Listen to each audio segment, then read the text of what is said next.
Standard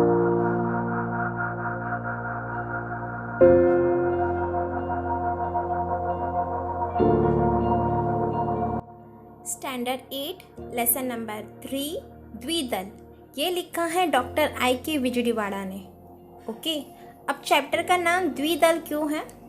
student, आप सभी science में पढ़ चुके हो कि जिस पल्सेस के दो भाग होते हैं उसे हम द्विदल कहते हैं। उसी तरह इस लेसन में भी दो पार्ट हैं, इसीलिए इस लेसन का नाम द्विदल रखा है।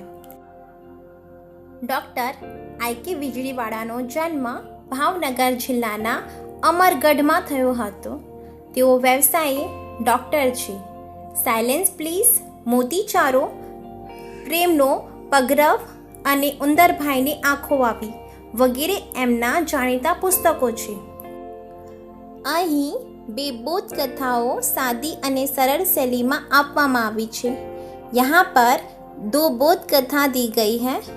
बोध कथा मीन्स क्या होता है? जिसमें से हमें कुछ सीख मिलती हो। ये बोध कथा सिंपल लैंग्वेज में लिखी गई है। प्रथम बोध कथा में शिल्पीनी आत्मनिष्ठा અને પ્રભુનિષ્ઠા સુંદર રીતે વ્યક્ત થઈ છે। आत्मनिष्ठा मीन्स क्या होता है? પોતાના में श्रद्धा। प्रभुनिष्ठा मीन्स क्या होता है? परमात्मा में श्रद्धा, यानी भगवान के प्रति जो श्रद्धा है वो। शिल्पी, अब शिल्पी कौन होता है? जो पत्थर कोतरने का काम करता हो। ठीक है। फर्स्ट बोध कथा में शिल्पी की आत्मनिष्ठा और भगवान के प्रति जो उसकी श्रद्धा है उसे व्यक्त किया है। तो बीजी बोध कथा में एक युवक પોતાના વ્યવસાય પ્રત્યે કેટલો ગંભીર અને સનિષ્ઠ છે એની જોરદાર શૈલીમાં રજૂઆત છે। सेकेंड बोध कथा में एक युवक अपने काम में इतना गंभीर और निष्ठावान है, उसकी जोरदार रजूआत यहाँ पर की गई है। ओके स्टूडेंट, अभी हम फर्स्ट पार्ट देखेंगे, मूर्ति। ओके। एक माणस एक वखत પોતાના ગામમાં બની રહેલા નવા મંદિરનું निर्माण कार्य જોવા ગયો હતો। अब निर्माण कार्य क्या होता है? सर्जन कार्य, और लेसन के हिसाब से स्थापत्यों रचना कार्य, यानी मूर्ति की स्थापना करना। एक बार एक इंसान उसके गांव में एक नए मंदिर का निर्माण कार्य देखने के लिए गया था।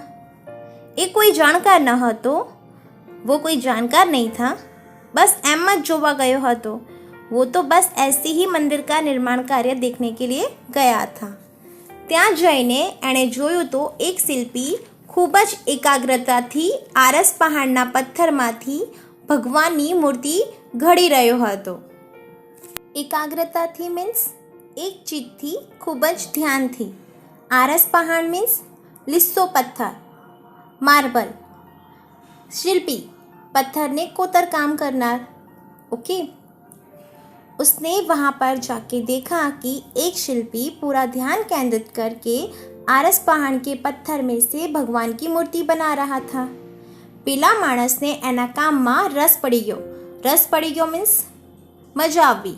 उस इंसान को शिल्पी के काम को देखकर बहुत मज़ा आ रहा था। ए शिल्पी नी बाजू में बैसी गयो। वो शिल्पी की बाजू में बैठ गया।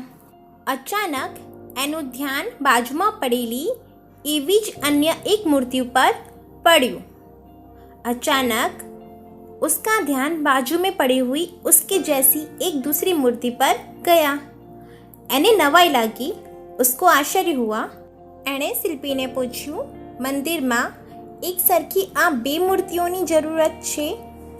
उस इंसान ने शिल्पी से पूछा, मंदिर में एक जैसी ये दोनों मूर्ति की आवश्यकता है? ना शिल्पीए जवाब आप्यो। नहीं, शिल्पी ने जवाब दिया, अभी एक ज मूर्ति की जरूरत है, ऐसी एक ही मूर्ति की आवश्यकता है।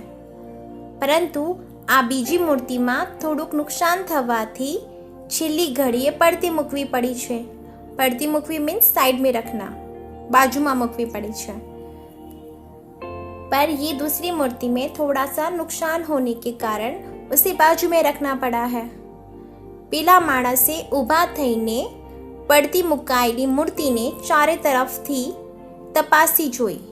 उस इंसान ने खड़े होकर बाजू में रखी हुई मूर्ति को चारों तरफ ध्यान से देखा। એને તો કોઈ જગ્યાએ કાંઈ પણ નુકસાન ન દેખાયું. ઉસે તો કોઈ બી જગ્યા સે કોઈ નુકસાન નહીં દિખા.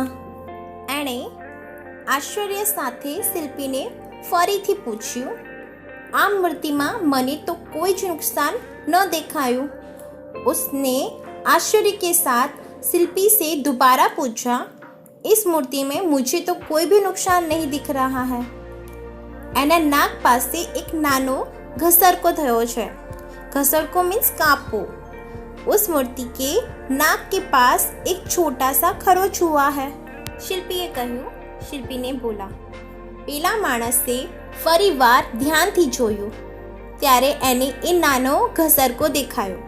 उस इंसान ने फिर से ध्यान से देखा, तब उसे वो छोटा सा खरोच दिखाई दिया. एने शिल्पी ने पूछ्યું, તમે આ મૂર્તિની સ્થાપના કઈ જગ્યાએ કરવાના છો? उस इंसान ने शिल्पी से पूछा, तुम इस मूर्ति की स्थापना कहाँ पर करने वाले हो? પેલા 20 फुट ऊंचा स्तंभ पर शिल्पीए जवाब आप्यो.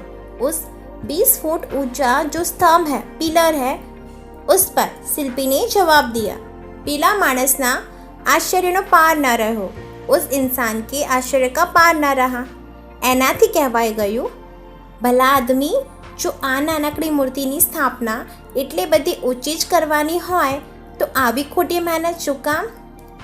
उस इंसान ने ऐसा बोला, भले आदमी, अगर ये छोटी सी मूर्ति की स्थापना इतनी ही ऊपर करनी है तो ये खोटी मेहनत किस काम के लिए कर रहे हो? ત્યાં વળી કોણ જોવાનું છે કે એના નાક પર નાનો ઘસરકો છે? वहाँ पर कौन देखने वाला है कि उसकी नाक पर एक छोटी सी खरोच हुई है? शिल्पीए પોતાનું કામ અટકાવીને એ માણસ સામે જોયું. शिल्पी ने अपने काम को रोककर उस इंसान के सामने देखा.